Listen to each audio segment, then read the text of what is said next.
Blog Talk Radio. Oh, it's time to get real. Oh, yeah. Reality, spirituality. It's a new experience.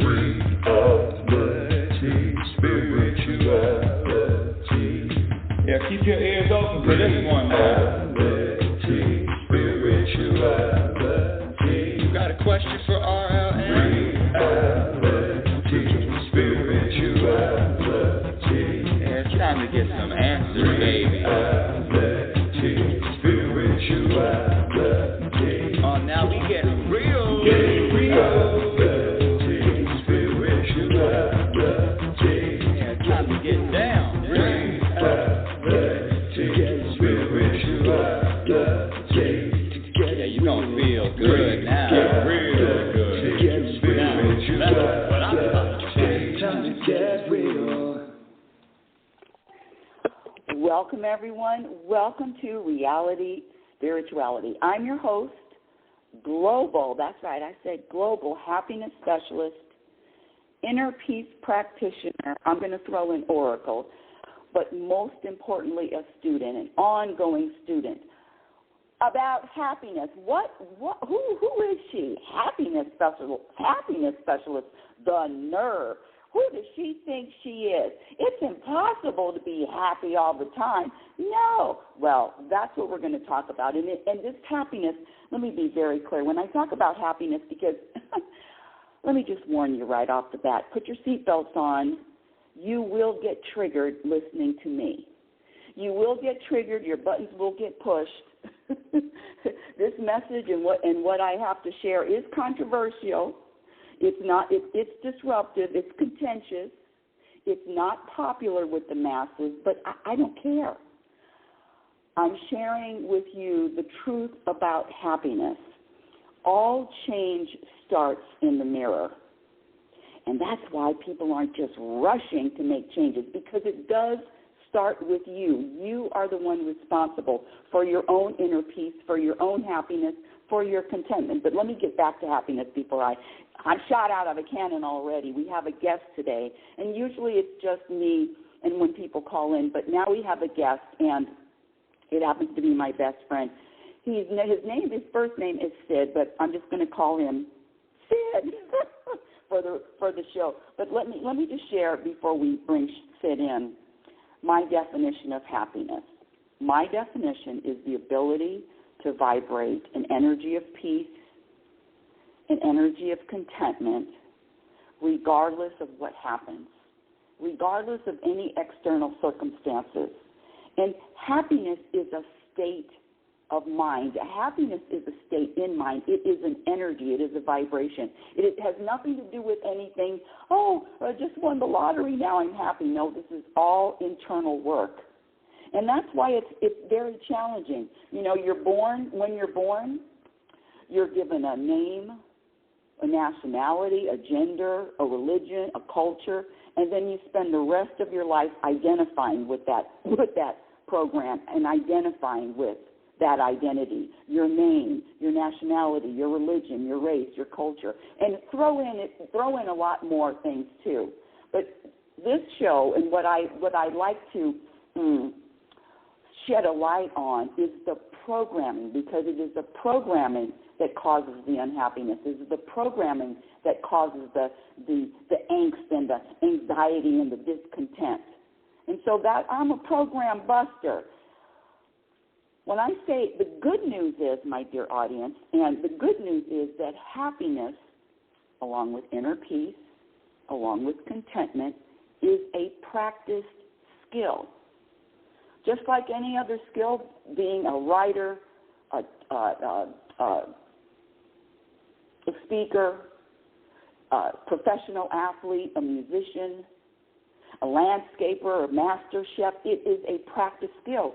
And all I'm here on this little show, Reality Spirituality, is to share with you what to practice. You know, I've heard this, and I used to believe it a lot, that when I find my purpose, I'll be happy. Well, I used to think that when I found my purpose, I'd be happy too. That's another program. So I began the search. This was decades ago. I began the search for my purpose. What's my purpose? Why am I here? Well, that search lasted for decades, and it took a while. But I finally found the truth about happiness and my purpose. And this is my purpose. I discovered that my purpose is to grow and expand my consciousness. My purpose is to accept others and myself without criticism or judgment.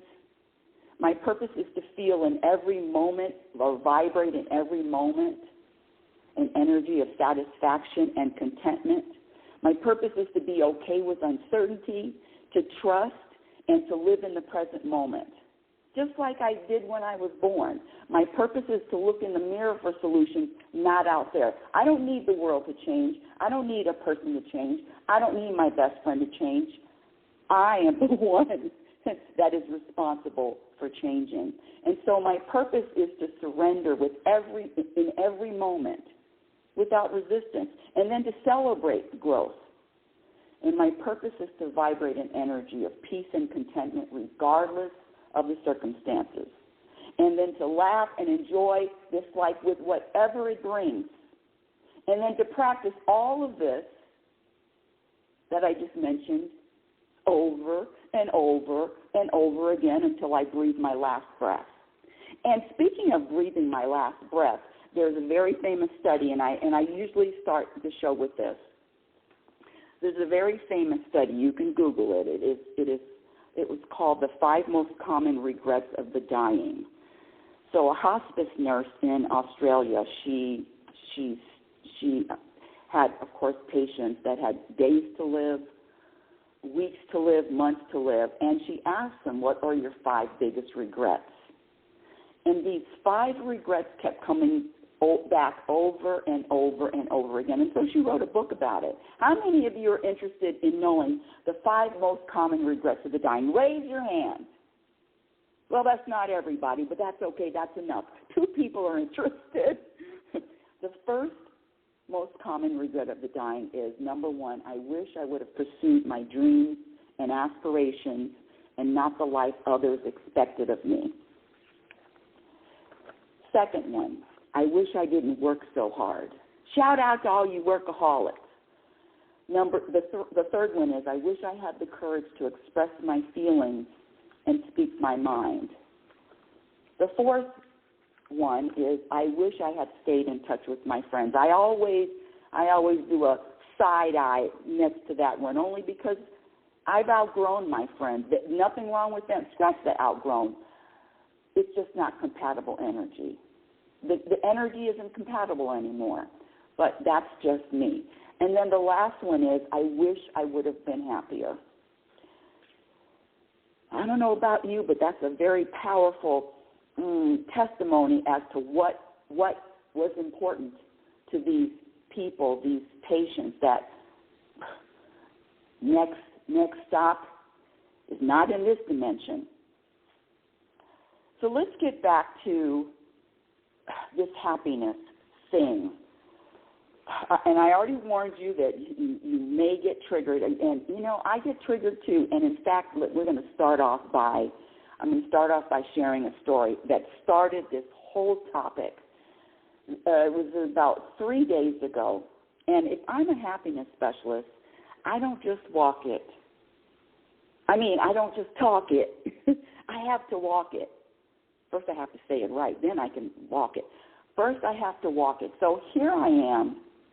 I'm at a park. This was about 3 days ago. And I was dumping the trash out, and I'm sitting in my car. And, yes, I had rollers in my hair, and I had my PJ bottoms on. But I was looking at this gentleman, this youngster, I would say. He was maybe early 20s, late teens, and he was playing basketball by himself. And I was watching him, and he was skilled. I could tell that he was either on a team. He wasn't just a regular street basketball guy, meaning, the guys that get together and play. No, this guy had skills. He was either on a college team or he played basketball in high school. You could just tell he was doing jump shots, turn around, bobbing the head, pretending that somebody else was on court guarding him. So it was, and I was really entertained by what he was doing, and I was watching him for a while. And then I said, I wonder if I should just get out and talk to him. Not talk to him, but just let him know that I appreciate his skills and that I enjoyed watching him. And I sat in the car maybe about 10 minutes or so, really enjoying looking at this youngster. I got out of the car. That's right, I still had rollers in my hair. I got out of the car and I walked a little bit closer to him. And I said, you're really, really good. I love watching you. And he said, thank you. He stopped. He responded. He said, thank you. And then I asked him, I said, well, who's your favorite player? And this is where it started. He said, LeBron James. Now, after all of that time of enjoying this youngster, watching him make moves that I only see on a professional basketball court when the professionals are playing. After all that, when he said LeBron James, I was triggered because don't tell anybody. I know happiness specialists. I'm still working. I'm still practicing. I'm still learning how to accept people that I don't, that my ego, here we go, that my ego has an issue with. So as soon as he said LeBron James, because I'm not a LeBron James fan, and it has nothing to do with his basketball. Let me just say this, back up a little bit. I used to be a LeBron James fan until he started speaking and voicing his opinions about political opinions. Let's just say that. Let's say that. And so now, I know, judgment, I'm owning it. And as soon as he said that, I just went from this joyous, enjoyable moment to, I mean, everything was just, I'm not going to say ruined, but instantly my mind shifted. In fact, let me bring my guest on. I'm going to bring you on, Sid, but I'm going to keep you muted. Hold on just a second. Let me bring you up. Okay, there you are. Let me put you on mute again. Okay, you're in the queue. Just instantly from yay to, how many of you out there can relate to what I just said? Flying high one moment and then an instant switch. And this was about an individual. So I went from really enjoying the kid to, he's a LeBron James fan. And then I said, why?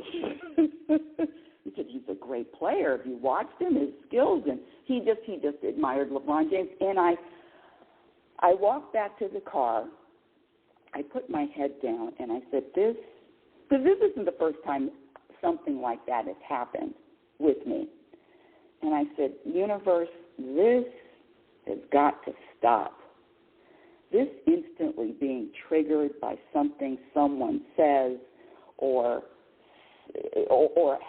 having a judgment. Number one, having a cause, having a side, having a preference, and now I'm caught up in yay to ugh. I said, this has to stop.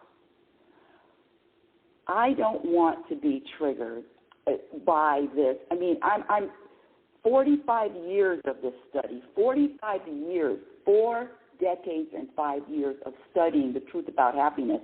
I'm ready to have a new practice. I'm ready for that to end. In fact, one of the things, this was decades ago when I started this, asking the universe, I always ask the universe, I just don't want to be irritated anymore. Can you take that away? Can you take away my irritation? Can you take away that vibration? That bothers me. I didn't want to feel that anymore. And I've asked the universe for that forever. Now, let me be clear again, because this is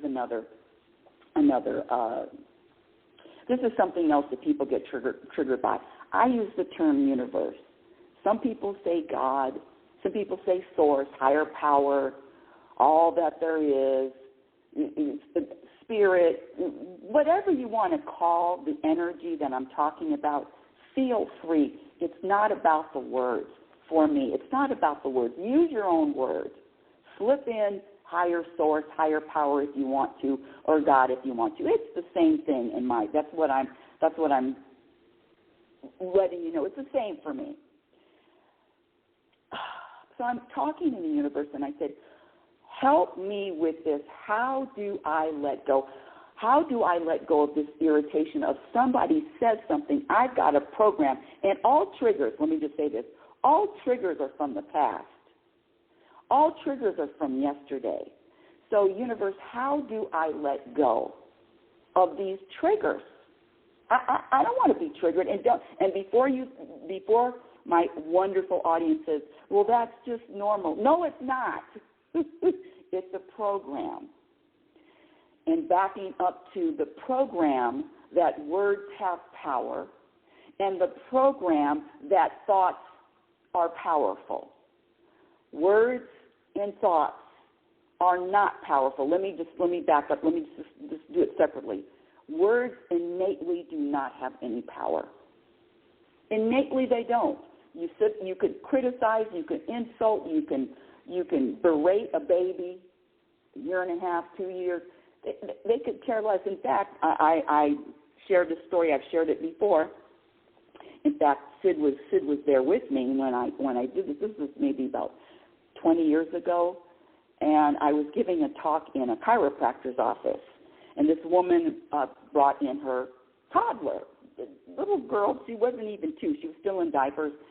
And why a woman would bring her toddler in is beyond me. But it was a setup just so I could tell you the story right now.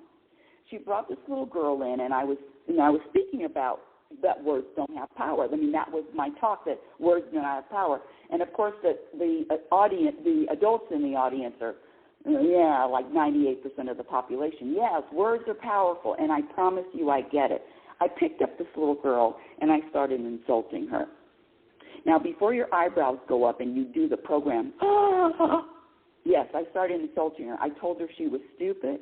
I said, you're ugly. I said, you're not going to amount to anything.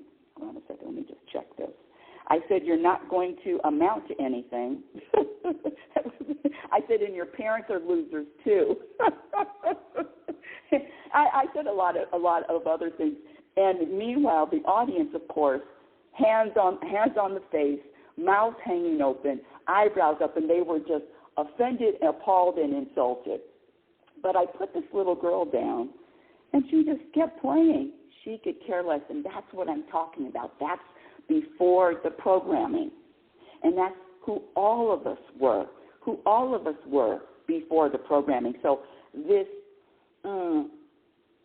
thinking that words have power, let me ask you this. Who's more powerful, somebody that can be insulted, offended by a word, or someone who can't?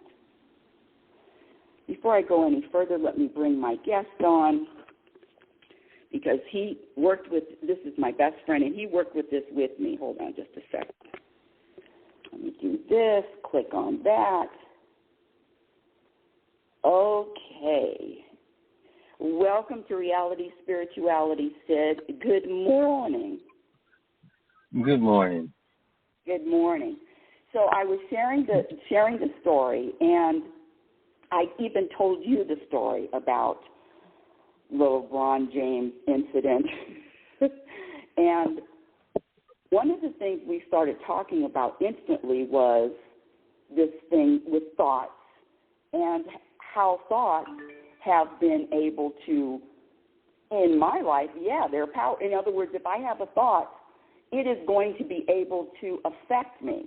It affects me not only in my body, but in my mood, everything. So can you just share what your perspective is about this thoughts and what we talked about yesterday and the day before about thoughts not having any power? Yeah, well, all right, let me get into it. The way I see it is that you have a thought, or a thought comes into your mind, and that motivates, well, that thought needs a host in order to express itself.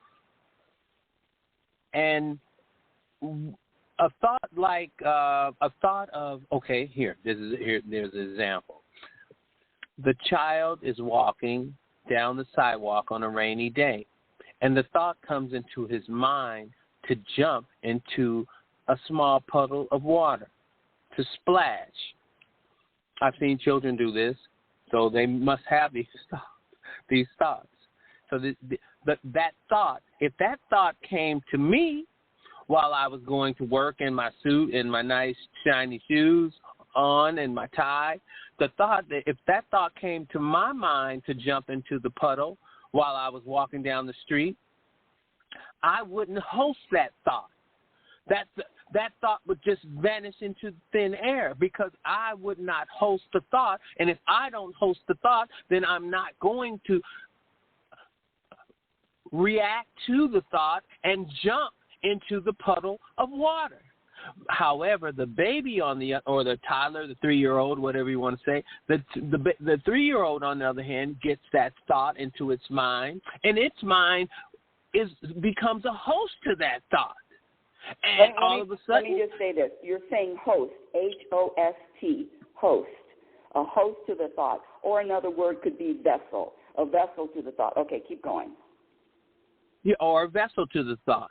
But what I'm trying to say is the thought needs a vessel in order to carry out what it wants to happen. If the monk, let me just go into this. If a monk sits in a cave and thinks about jumping into puddles but he never leaves the cave, then those thoughts go nowhere. Nowhere, because there's no host in order to carry out the thought. So what happens? The thought just vanishes into thin air, just like it did when the thought came to my head, jump into the puddle of water as you're walking down the street in your suit. That thought came to my head and vanished. And what I'm trying to say is thoughts need a host. They need a body. They need and why would you say the child jumps into the puddle? Because the child's identity identifies with that action. Whereas when by the time I'm 50, my mind doesn't identify with that action anymore. So it needs and what is an identity? You touched on it earlier. You said, listen, you get your name, and then after that you get this is when you were born, which has some meaning, and this is your religion. I'm going to give you, take that, and these are your parents. Okay, so that's your economic situation, and these are your grandparents. That is even an extension of your economic situation, along with their fears and so forth. So things that you have. And all right, so we got your economics, we got your religion, we got your name, we got Social Security numbers and birth certificates and all those things. So this is who you are. And then and let's say, for example, okay, your body is 6'5" and you're 250 and it seems that you have an athletic build. All right, so you begin to identify with these characteristics. That's who. And if I ask you, who are you? That's who you would tell me. I'm so and so and so and so and so, and these are my hobbies, and these are the things I do, and this is what you identify with. So if a thought comes into this athletic guy's mind, hey, let's see, let's go to the bakery and let's just spend the day eating cake. Let's do that. His mind is going to reject that. Because that doesn't fit into his identity. I'm trying to get to the NFL. You think I'm just going to just? Let's just be really clear and give but let's give another example. Tom Brady. I mean, everybody knows he played for 45 years old, healthy, only doesn't eat tomatoes even because tomatoes cause inflammation. And so you're talking about a high-skilled professional athlete. Tom Brady is not going to sit there and eat a whole box full of donuts. So you're talking about their identity, and the identity includes religion, race, culture. Who are you, or who do you see yourself as? And that identity is always underlying. Is it underlying? But where does that identity come? I didn't want to interrupt, but I just wanted to be a little bit better example than yours, buddy.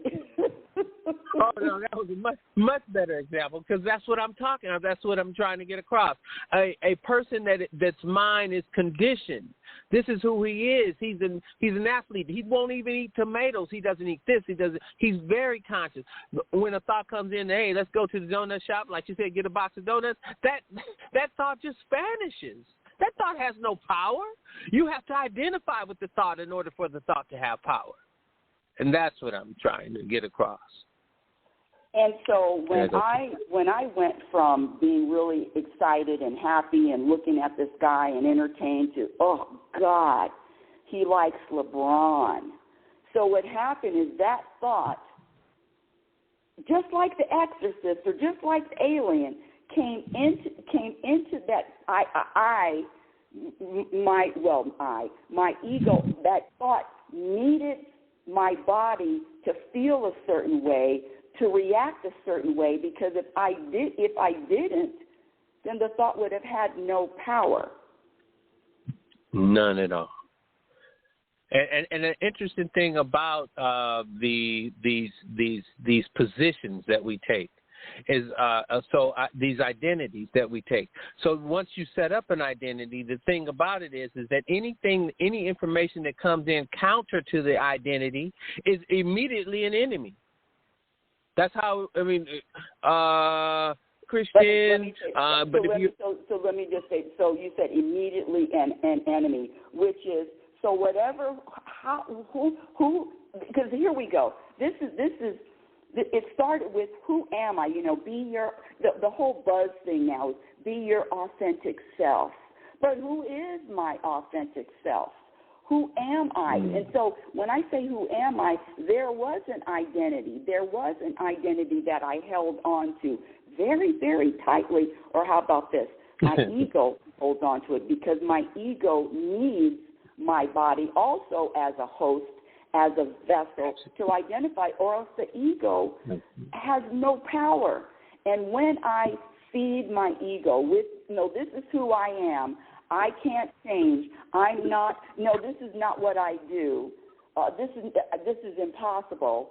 It's like Tom Brady eating a million donuts. It's impossible. But when I identify with an ego's identity, then I'm robbing myself of even more possibilities of who I. In other words, I'm more than just this identity. And why am I only holding on to one identity? So when people say be your authentic self, what does that mean to you, Sid?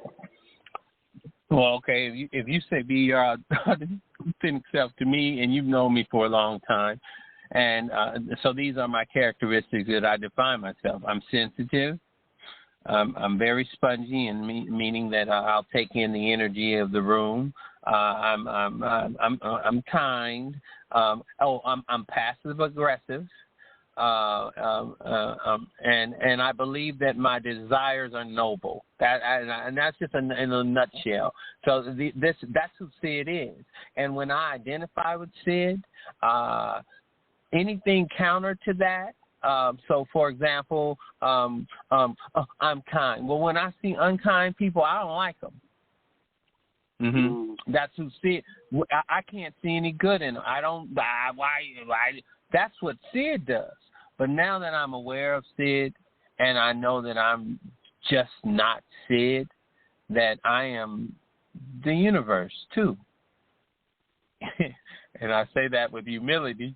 I don't know what that means exactly, humility, but whatever it means to you, you take it as you will. But I say that like, I can identify with the source of this creation, and I see the source of this creation its identity is, and this is one scripture that I like a lot, and it says, you know, the universe allows the sun to shine on the good and the evil. It doesn't. It's accepting. Say that again. Say that again.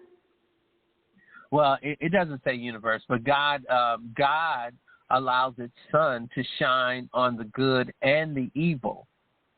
So it doesn't discriminate at all. You say, okay, in the final analysis, you're going to go to hell, and I that's a topic for another day, and I think that's just merely a state of mind. But however you would like to interpret it is okay with me. But I'm just saying,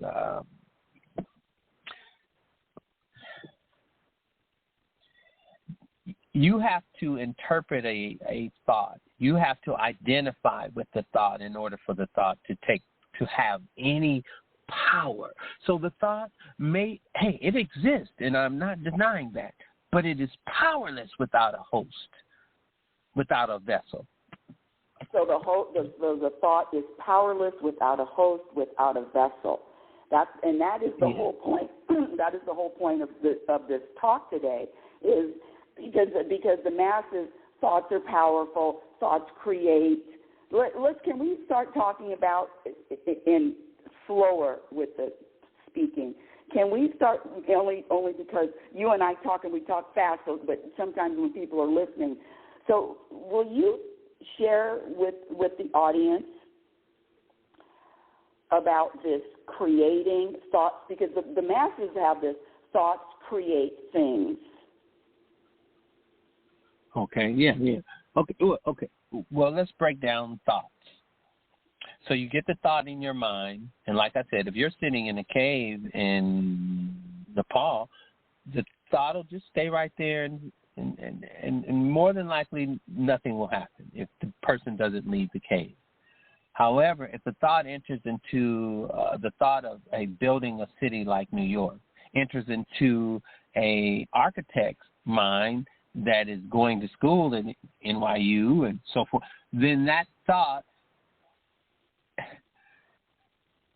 enters into a host that can actually make that thought a reality. And so the thought itself doesn't have any, it doesn't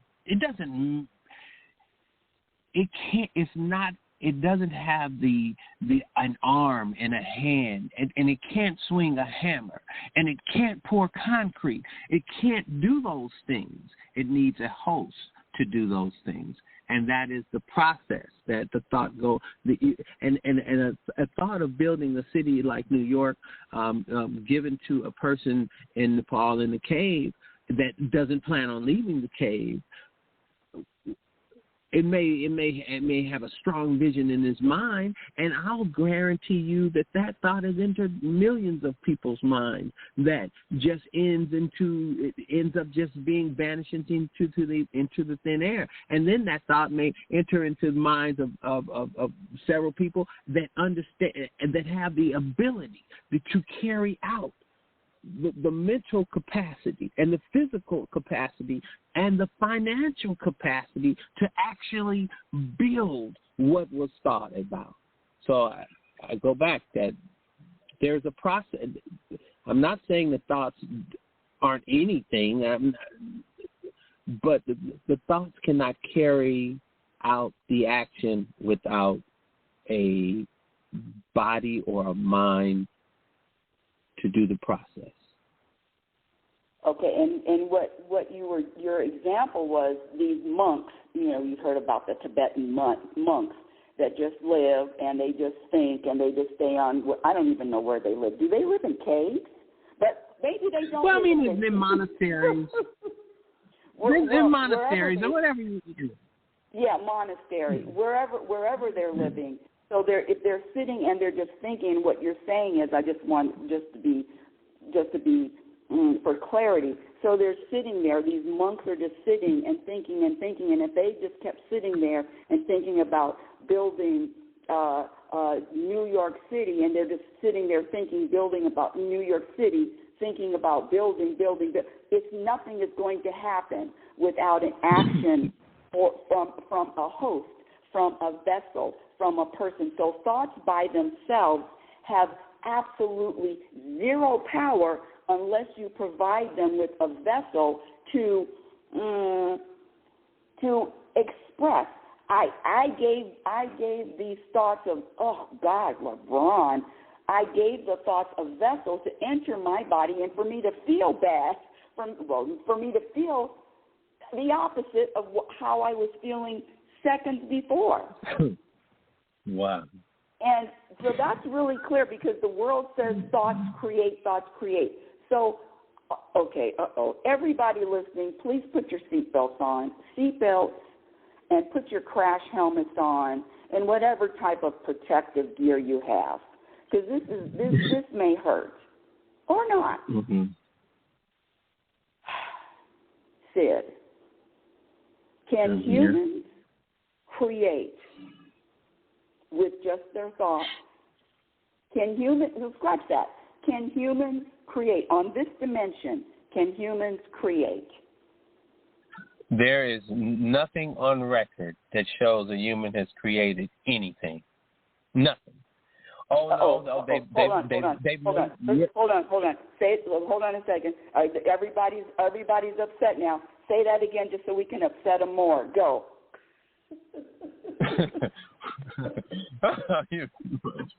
All right. There's nothing on record. There is nothing on record that you can show me that a human created.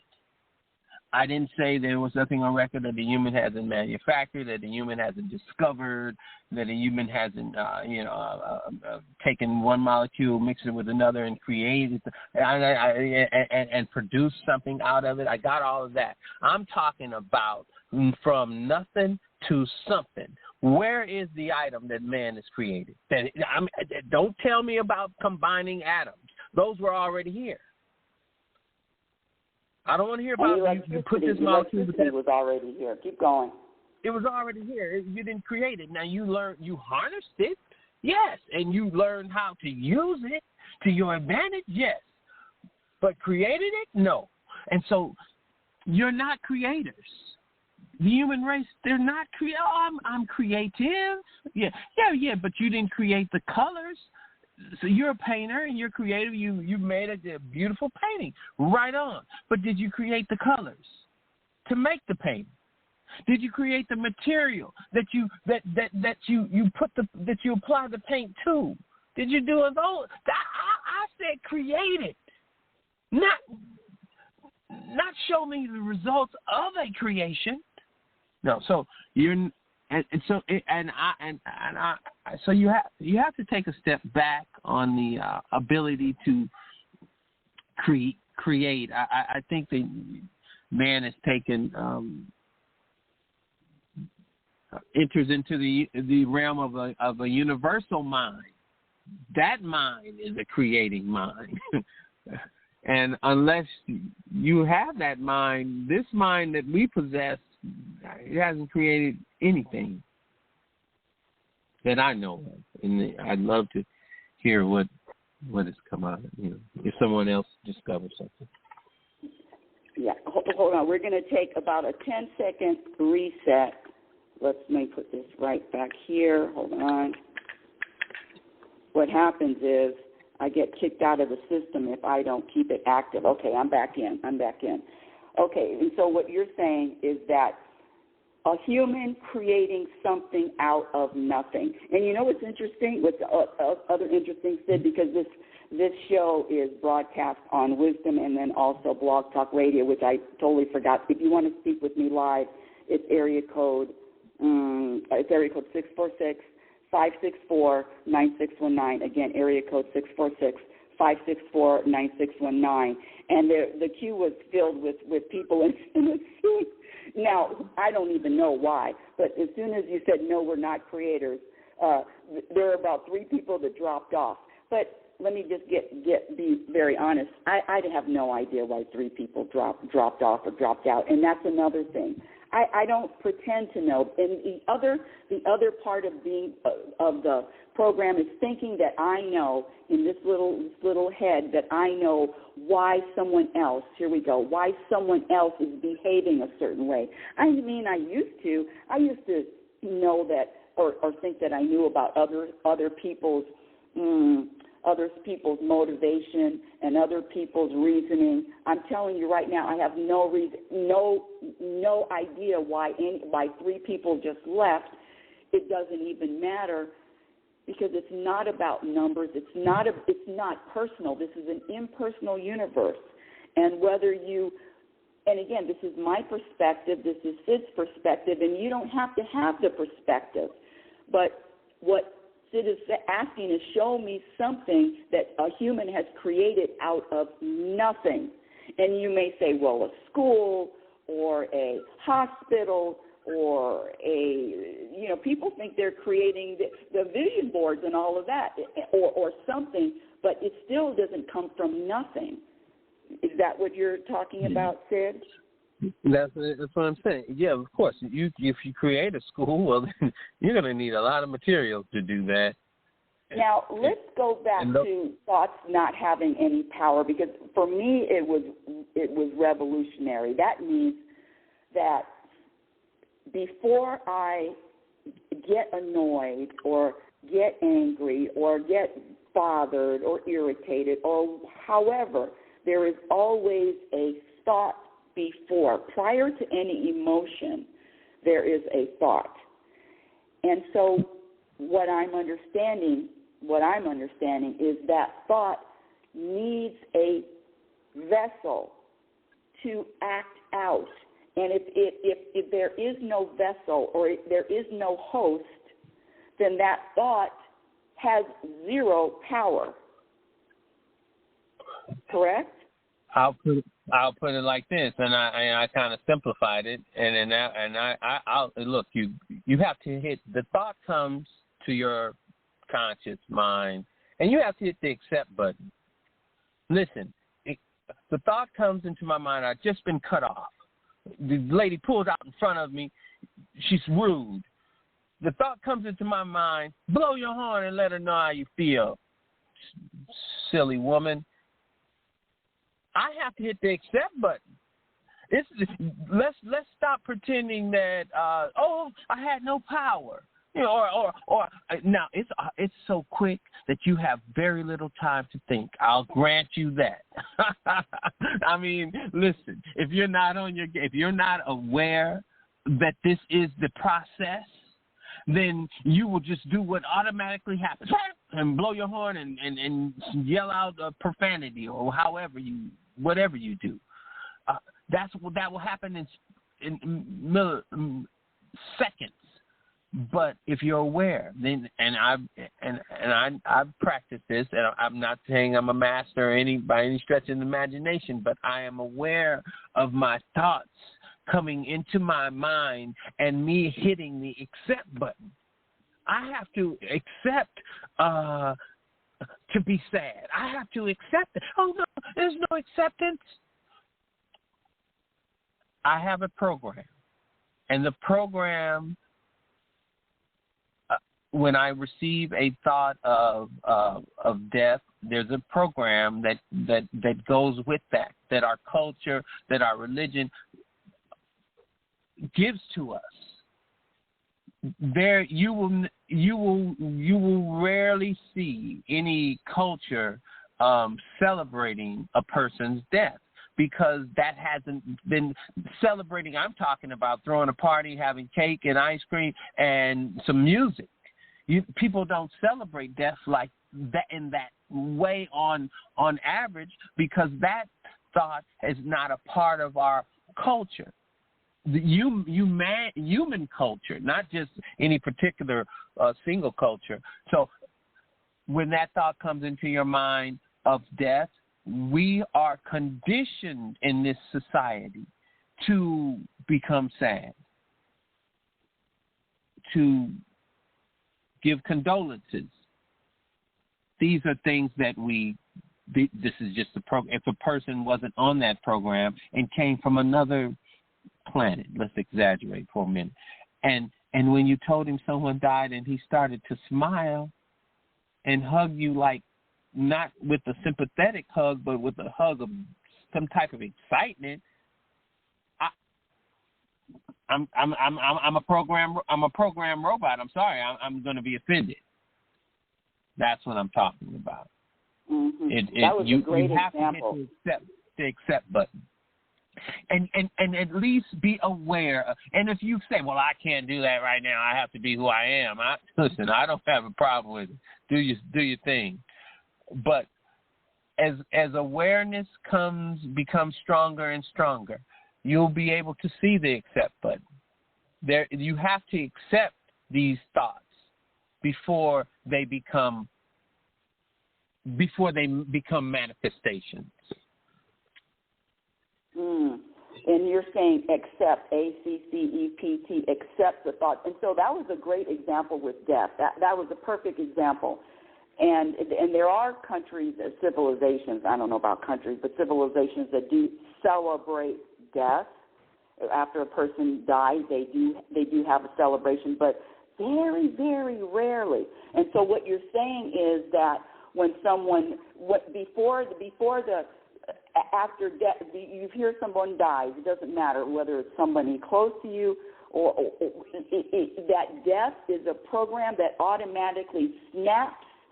And what you're saying is that there is an instant acceptance of, now I act sad, now I grieve, now I give sympathy. And if you notice when someone mentions that friend of theirs died, there is an instant automatic program that hits you. What to say, how to act. Even if you're at a funeral, there is a way to act, and all of that is behind the program. I'm not saying that the program is good or bad, but just recognize the program. So before the emotion, there is a thought, and before you even get to the emotion, you have to accept that now I'm going to act in this programmed fashion. Exactly. And I break the thought process down like that so that there's a conscious awareness now that I can now there's free will. Now you have free will when you're aware of that. But when you're not aware of that, why would you call that free will? If the process happens so quickly that it just triggers things, I mean, you don't have time to think about an accept. Have you heard anyone stop talking about an accept button of a thought? No, I'm not saying that I just came up with it on my own. I'm saying that we don't teach our children. We're not taught that. You have a choice. You could actually not accept the thought. What? Yeah, you can do that. Or you can choose to accept the thought. Thoughts that you reject, you can say, now I accept those too. You can. What I'm trying to say is that it can be done. Now, culture, religion, identity, it makes it almost impossible. Well, it's you know what? It's not impossible if, and when this show is about happiness, and when I say happiness, it's an energy of contentment and an energy of inner peace. And so when that, and I'm speaking only for myself, and that is my number one priority, my number one commitment, and I believe for you too. And so when that is a priority, I prioritize inner peace. I am definitely monitoring. And this self-awareness, this living consciously, boy, oh boy, it's exhausting. It's exhausting being conscious every moment. It's just tiring. But when you practice it enough, it becomes, at least for me, it becomes an identity. It's easy to be conscious. I'm conscious all the time. So this self-awareness is another practice. So what you're talking about is being so aware that you have this thought, and before you even press the button, I accept this thought to allow it to travel into your body to let you feel a certain thing, whether it's good, whether it's bad, whether it's happy, whether it's sad, that automatically you have to say, I accept. I accept what this thought brings. What this thought brings, and here, thought, I'll host you. I'll let you use me as a vessel to express yourself. Exactly. And that's all. Go ahead.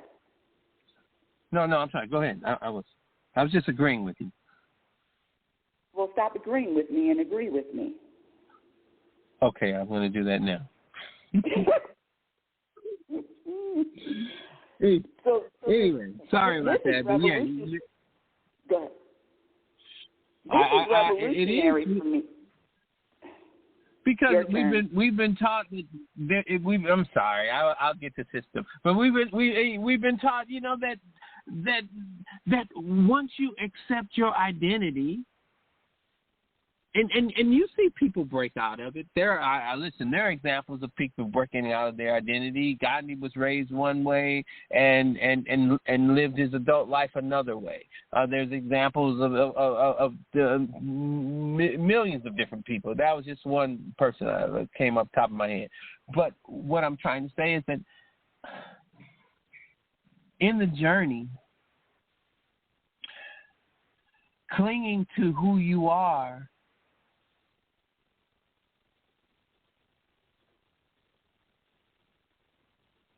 prohibits you from receiving thoughts that you don't identify with. And I'm not saying that you have to accept and agree and act out every thought. But when your mind is open, you'll find a lot of truth coming from all different directions. And then you'll find things that you don't, that you see differently and you may not apply. And it just opens you up to a world of what I call choices. And when you have an identity, there is no choice except the one you identify with. And I know, and that may sound as if, why wouldn't you want to live like that? And listen, more power to you.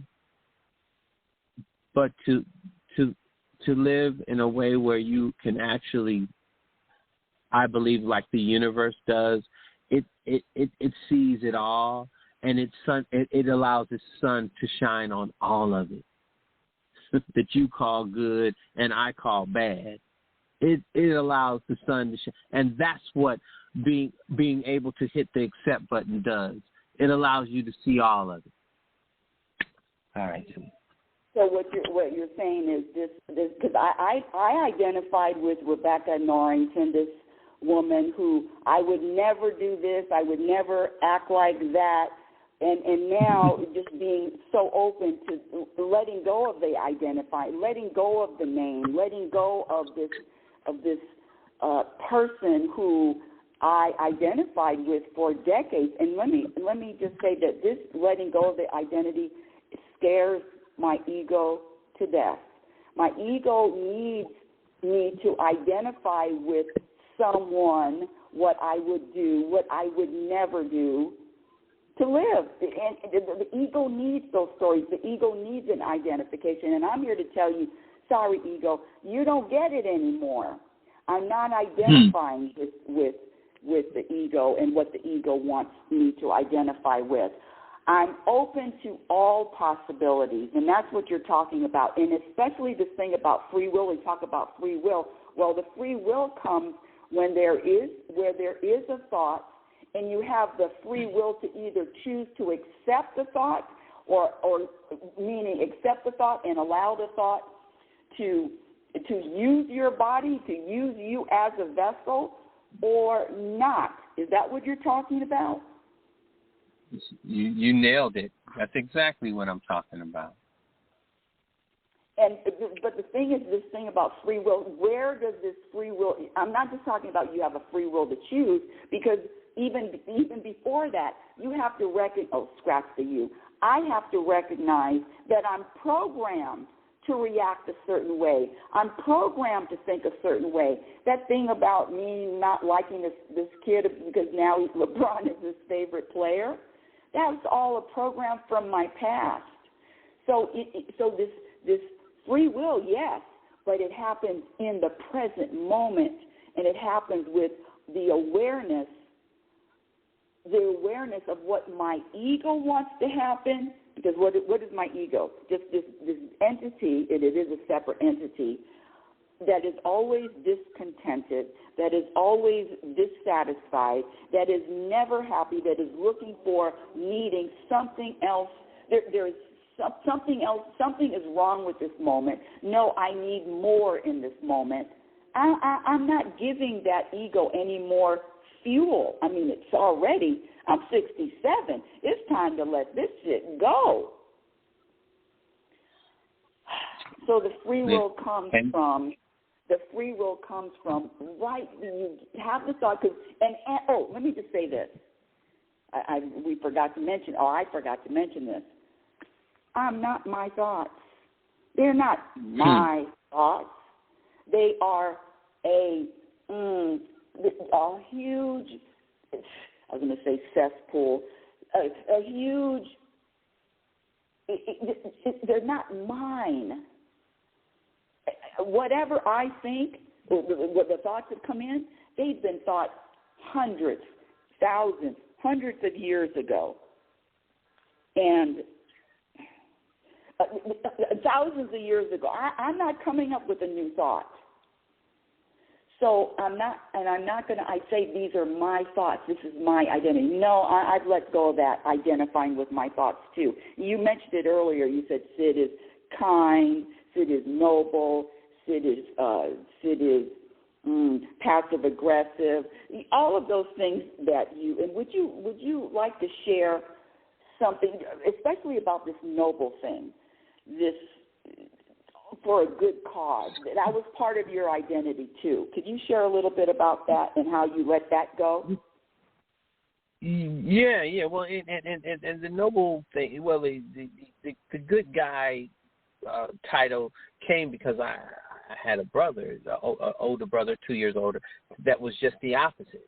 So he wasn't the good guy. He was the guy that drank the last orange juice and didn't replace it. He's the guy that, hey, man, he got into trouble. I'll just say that. And I didn't get into trouble at all, ever.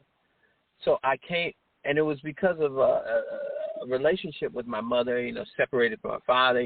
Come on, we got to have somebody to take care of things. And so that was my job. So I was like, I grew up with this martyr mentality. So it made me, I bought into it so 100%. That's all I could ever identify with, was this nice guy.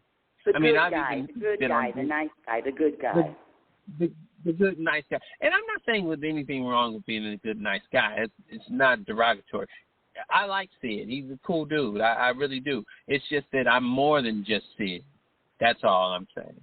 I accept him, but we along the way it was always high school, go on a date. Hey, be a little cooler. That's the girls. Be different than what you are. That's basically what you heard. That's what I heard. Anyway, so that was throughout my life, and now I'm taking on a different way of looking at life and a different understanding of life and who I am. Open my mind up to as if I were the universe. And so if I were having a universal experience here on Earth, I could choose to identify with any type of energy that I chose to identify with, and that opened up the entire world. And I'm not saying that I'm able to I have it mastered by any stretch of the imagination, but I've entered into that realm where just with my mind alone, I'm able to see and understand things that I never thought I could understand and see. And I'm far more accepting of everyone and everybody.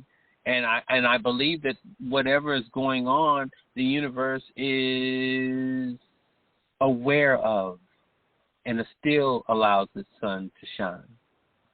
So that tells me if the universe is accepting, then I'm accepting too. What you're saying is the sun shines on the good and the evil. The sun shines on the serial killer and the Pope. And just to wrap up again, let's go back to words, because one of the things in the title of this talk is words are not powerful either. I get a lot of pushback because 98% of the program population does teach and believe that a word is very powerful. And so let's get back to that. And we also talked about a host and a co-host. So going back to a word being powerful, for me, there is absolutely nothing anyone can say to me that's a man-made word that can affect my vibration or my energy. Not anymore, used to, but the program was definitely that a word can make me feel a certain way. A word can insult me or offend me. But there is also a process. And listen, if I can do it, if Sid can do it, you can do it too with practice. When I say happiness is a practice skill, inner peace is a practice skill, it is a practice. And we practice all the time. There are no breaks, though. No breaks, no time off, no vacations, none of that. It's a 24/7 job responsibility. But for me, and I'm going to speak for you too, Sid, is that it is the ultimate to be able to nothing external. Yesterday, you were visiting. He was visiting, and if you're on the West Coast, there's a huge storm coming in from, I don't even know where it's coming in from, but it's going to hit California, and now it's raining here. I'm in Nevada. And so you were visiting, and your plan was you had a plane ticket to go home today. Now you're home now. That's why we're not doing this live together. But I'll never forget, I came back to the car, and you were on the phone, and you said, well, I've got to leave. I have to leave tonight. I just got a plane ticket. Now, without any conversation, without any, why, it was just, okay, next moment. And that was just a small insight to letting all of this external stuff flow. There's no story behind it. There's no drama behind it. It was just, this is what has to happen. This is what is happening next moment. Would you like to add a little bit of that to that? And only to give it a little perspective is that it was not always that case for me. I mean, me either. Yeah. If you had said, visiting me for 3 days and now you're just here for 2 days, my lips would have been poked out. I would have, why? All because we just have a limited amount of time together physically. I mean, in the same vicinity anyway, just being from a different state. And so now, yeah, you're right. Oh, I would have been. Oh, are you kidding? Just why? Oh, and you know me. By the time you got back to the car, I would have had a rash because of my nerves and jumping around, and it would have disturbed my inner peace to the core. I wouldn't have been able to. I would have been so nervous. The storm and this, I gotta go. It's gonna work. I was just so. That's the kind of guy I am. Listen, I'm not beating Sid up. He's a good dude. He's a good dude. But he gets over and he has a lot of anxiety issues from time to time when those things like that happen.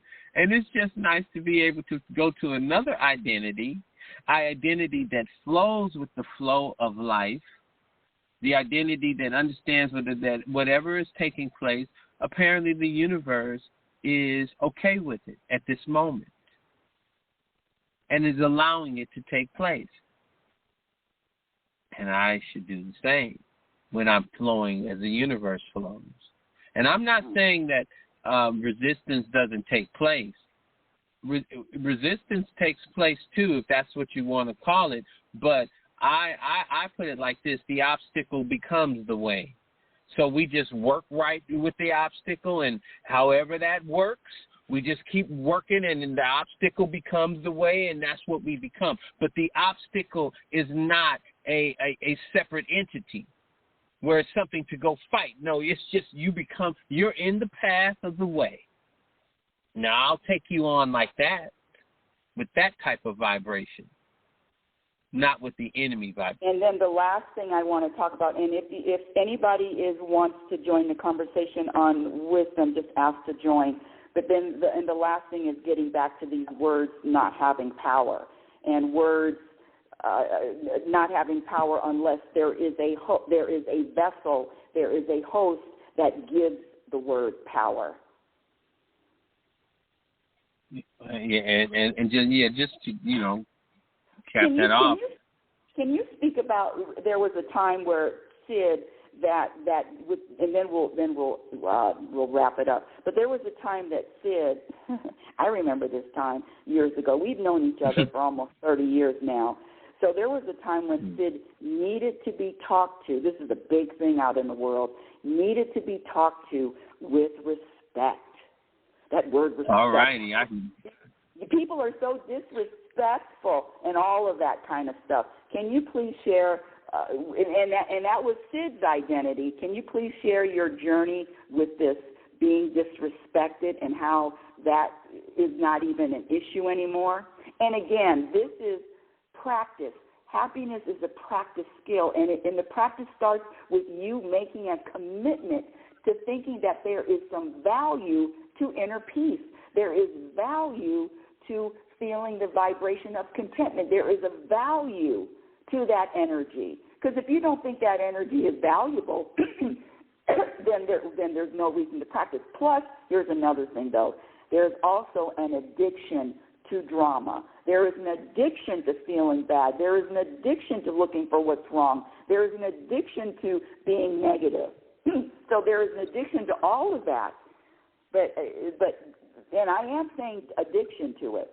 But can you share your journey with this, having to be respected to the point where you are now? Thank you. Yeah, well, I'm gonna reverse the story. I'm just gonna start with the point, and then I'll go back to my childhood. But right off the top, I'll say this about being respected. The host, and there's a co-host. So the young man, I'm at the store. The young man hands me my money, and it falls out of my hand, and he walks away as if it doesn't matter. I don't know if he did it to disrespect me or not, but in my mind, let's just go ahead and say I did. Right off the top, I said, "Oh, you did that to disrespect me." He's the host because he has disrespect. He lets my money drop on the counter, and now I become his co-host because I feel his disrespect. And once I hit the accept button, now it causes me to respond to the fact that the money didn't hit my hand and remain there. Which now I'm a host sitting, and now he'll become my co-host of my disrespect, and we go back and forth. Now I'm going to go straight to my childhood. I was raised by a man that was born in 1901. My grandfather. He was the predominant male figure in my home. I live with my grandparents. My mother, myself, my brother, we live with my grandparents. So my grandfather gave me stories of being disrespected as a black man when he was a child. I would listen to these stories. These things actually took place. How he would have to actually get off the sidewalk and allow people to pass him and then get back on the sidewalk. And that's just how it was in his life, where he lived in his town. And I'm a black male.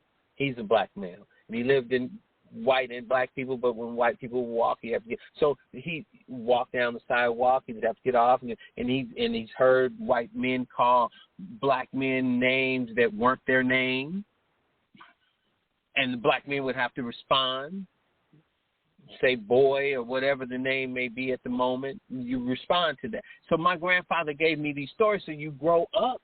I grew up with these thoughts of disrespect and to be aware of them. It was very important to me. And throughout my life, high school, college, I went to a predominantly white college. I was aware of if a white guy walked by me, his vibrations and his energy. That was my awareness. I looked at, let me just be honest with you, I looked for disrespect, thinking that. Hold on a second. That's big, because I want to say this. These people, scratch that. This is my perspective. People that say I was disrespected, you just said something. They look for disrespect. People that say racism, they look for racism. So I get what you're saying. I just wanted to, that's a very powerful point. Thank you. Keep going. Yeah, and it was absolutely true, too, because I did. I paid attention to it. Well, now, getting back to where I am now, I am the universe. I don't need your respect.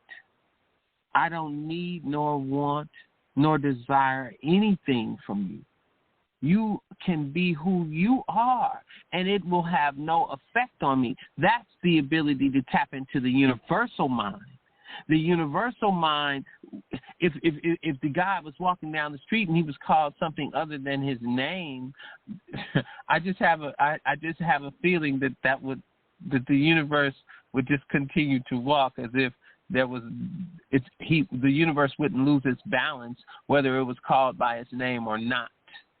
That's and I don't lose my balance based on, I'm not going to be your co-host to any of your energy. I have to hit the accept button on that.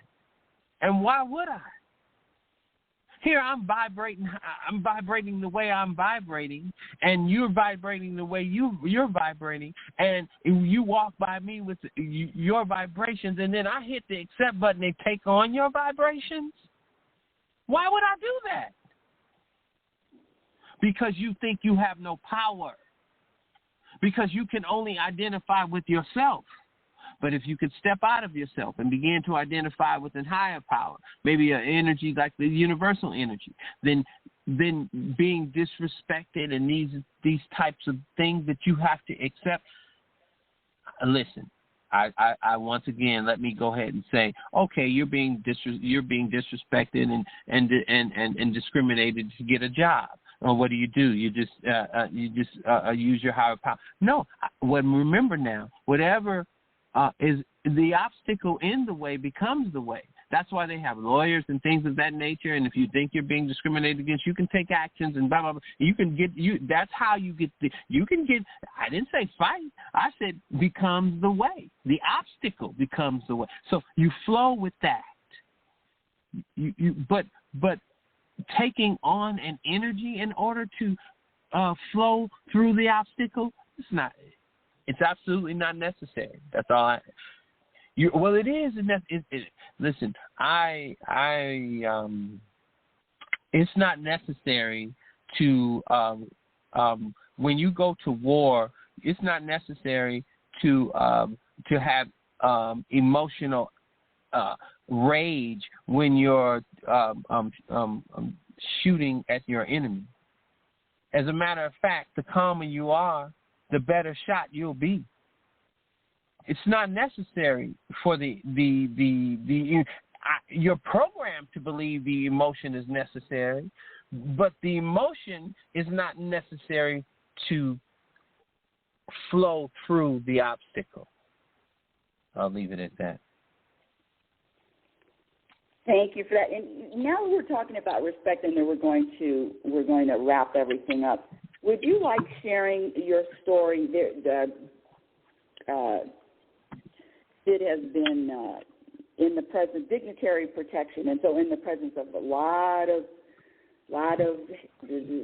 people in the world. And there was an incident one time when you were in England and you were watching Queen Elizabeth. Can you share? Because I love that story with Queen Elizabeth and how because this ties in with disrespect, and so we're using Queen Elizabeth as universal energy and the tie-in. Can you explain that story so people can understand what happened and what you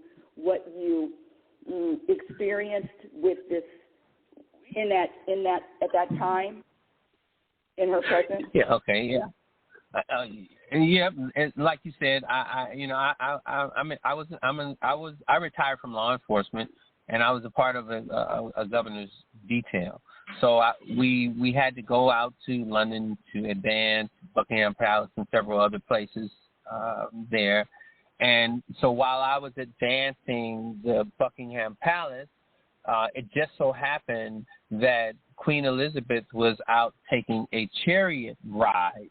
She was going. I don't know where she was going, but her chariot was preparing for departure and all the things. And it's a big event, and people were coming out to see her ride down the street so they could wave and so forth.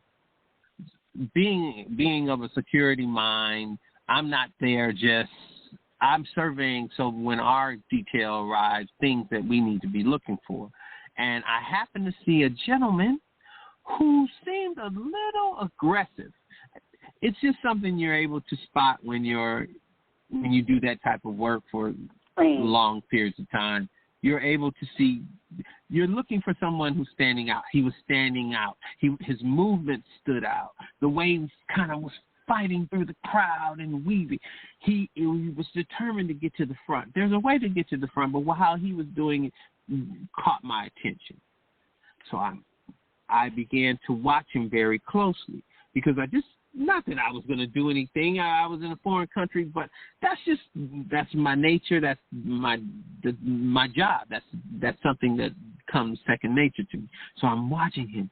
He gets to the front. Now he's right by the curb. So when she walks, her chariot comes, and he's on the side that she's on, which is really sparking my interest. And as her chariot approaches, this gentleman, he throws up the "fuck you" sign. I mean, he's throwing it up, and he's very animated. He's very animated. He's all over the place, and he's waving his finger. And before she gets to him, she has a certain type of wave. She moves her hand from side to side, and she smiles. And I'm describing it as if it looked robotic, but there's a personal touch to it. She's a professional. And so and with the personal touch, she's waving, and the people are waving. But I'm watching this guy. He's throwing this sign, and he started before a chariot got there. So when she got there, and I was watching, I didn't see any weapons or anything. So it wasn't fear of him getting at her. It was just I was watching what he was doing, and I was watching her too. And I got to see. I wanted to see her expression. Give me some type of energy that you saw that, and that you felt it to some degree. But when I watched her face, and since safety wasn't my issue, I actually got to watch both people, whereas normally I only get to watch the person throwing the fuck you side. I'm only going to pay attention to him, not her very much. But in this case, I was able to actually watch her too. Her expression never changed. Her vibration. I'm into. I said earlier, I'm very spongy. I'm into that vibration thing and watching people and feeling through their eyes what they're feeling, because I felt it before. So I'm into that. I do that. That's one of my traits. She never changed her vibration, and I came back and I couldn't wait to tell Rebecca I couldn't wait to tell her about the story because the woman waved at him just like she waved at everyone else. And it wasn't like she tried not to look into his eyes either. She actually looked at him and like she understood. It was an experience of, I said, oh, I've taken a lot from that story, and now that I've combined that story with the fact that I can tap into the universal mind and I'm not just Sid, and that I could be whoever I choose to be. I'm 360 degrees. That story is the highlight because I can choose to accept that energy or I can choose not to. I never thought that you could choose to accept or not accept. I only had one choice, and I had to accept it as disrespect, and I had to respond to it. I was a robot, and no longer. And it feels nice. It's very powerful. It's very powerful, and it reminds me. And then after that, unless anyone has questions, it reminds me of my famous story. It's not Queen Elizabeth, excuse me, but it is with. And I've shared this a million times. I'm going to share it again. So there's always new listeners, and thank you for finding me and listening and just sharing the show. With Walter O'Brien. And Walter O'Brien, you can Google him. He's worth $50 million. He has an IQ of 197. And I was at a marketing networking event in September 2021. And supposedly he's stopped terrorist attack in the United States, and he's the inspiration for the CBS show Scorpion. I'd never even seen or I'd never heard of him before. But for something about him, and especially with the 197 IQ, I said, I wonder if I could have a conversation with someone with a 197 IQ. I was curious about that, and I asked to speak with him, and he was gracious enough to say yes. And I introduced myself. I said, hello, Mr. O'Brien. My name is Rebecca Norrington, and I'm a happiness specialist. I didn't say he. And then, but before I could say anything else, he stopped me and he said, I would never hire you to work in any of my companies because what you do is toxic. And when he said toxic, I started laughing. I said, happiness specialist, toxic. It was the same kind of, my vibration didn't shift with his words. My vibration didn't shift with his description of me or his judgment of me. I was curious. I'm toxic, happiness? Okay, what else?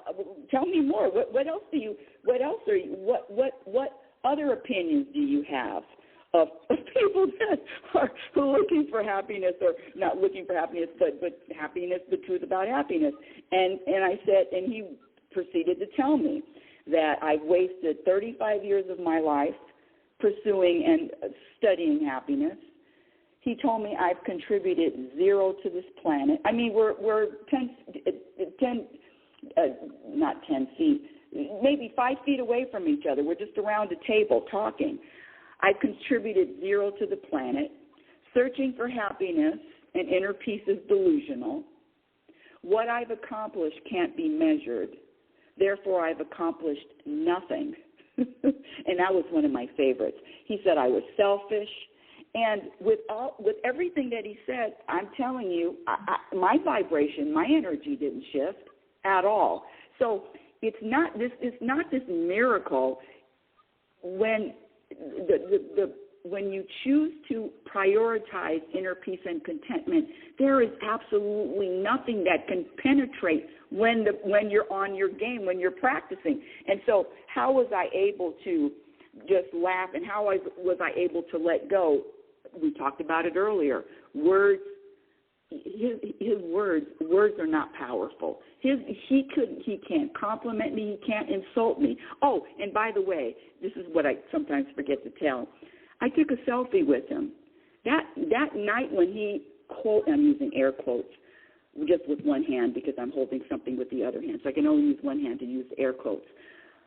that evening was one of the best evenings of my life because this practice works. And what is the practice? The practice is to eliminate all the program behaviors that have been proven to subtract from your inner peace, from your happiness, from your contentment. That's coming along with this book that I'm almost finished with. It's going to be out in 2 months. It's called Program for Unhappiness. So words don't have power, and it's never personal. I don't care if somebody's calling you by your name, if they're screaming right at you, it's still not personal. And like you said earlier, Sid, there's 360 degrees in a circle. I can have 360 perspectives about every single moment. So why am I only choosing one perspective? Why? Well, because my ego only can choose one perspective. But if I'm not my ego, if I'm more than this human identity, I have an infinite amount of perspectives I can use. So no, Mr. O'Brien, your words, your insults, your disrespect, which I don't even call it, it was an experience because all disrespect is a judgment. Disrespect is a judgment. I can't be disrespected. It's impossible. I can't be offended. It's impossible. But the program, if you're programmed, you believe that you can. And Sid, thank you for that. And now I'm going to wrap up. Was there any last words you would like to share with the audience or things that we didn't cover? No, not really. I'm good, and just thanks for the opportunity. And thank you, Sid. Thank you so much for coming on and your time and your sharing the stories. And so that's my best friend right there, everyone. And I've talked about him before, but now you got to hear him. And again, I'm not pretending to have all the answers. All I'm saying is this is another way to respond. You are either reacting to life, which is a program react, or you're responding. Responding requires self-awareness, requires consciousness, it requires a pause, it requires all of that. So it's totally up to the individual. Happiness is a practice skill. Happiness is a practiced skill. And so that's the end of today's show. I want to thank you for listening. Reality Spirituality is heard every Sunday at 9 a.m. Pacific Standard Time. Follow me on Twitter at RL Norrington. LinkedIn, my Instagram handle is Reality Spirituality. Oh, and I'm going to be on Instagram Live this Friday. I'm going to be interviewed this Friday. I don't have the link yet. Friday at 5 p.m. Pacific Time. Yay! And you'll get to see my mug and my lips moving live in action. And so Instagram is Reality Spirituality. My YouTube channel is a work in progress, but feel free. There are a couple of videos on that channel. And my first book, Reality Spirituality, The Truth About Happiness, can be purchased on Amazon. And the book that I'm writing now is Program for Unhappiness, and that's going to be out hopefully the next two months. And until next week, my dear audience, I just want you to remember who you are. You are a physical extension of the universe. Your conscious energy, you're always evolving, always changing, always growing. Love is patient and love is kind. Be patient and be kind to yourself by accepting yourself in every moment. Be your own best friend. And remember, you cannot have a happy ending to an unhappy journey. It is about the journey. You've been listening to Reality Spirituality with yours truly, Rebecca Norrington. And remember, happiness is a practice skill, and I promise you, the more you practice, the more peace you're going to find, and your experience in every moment reflects on what you practice. Have a conscious week. Yeah, oh, it's time to get real. Oh, yeah.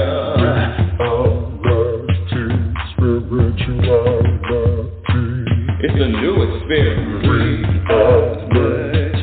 Spirituality. Yeah, keep your ears open for this one, man. Reality Spirituality. You got a question for RLN?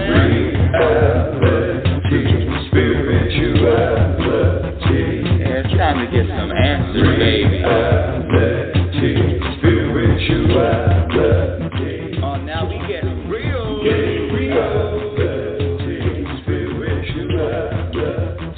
Yeah, time to get down.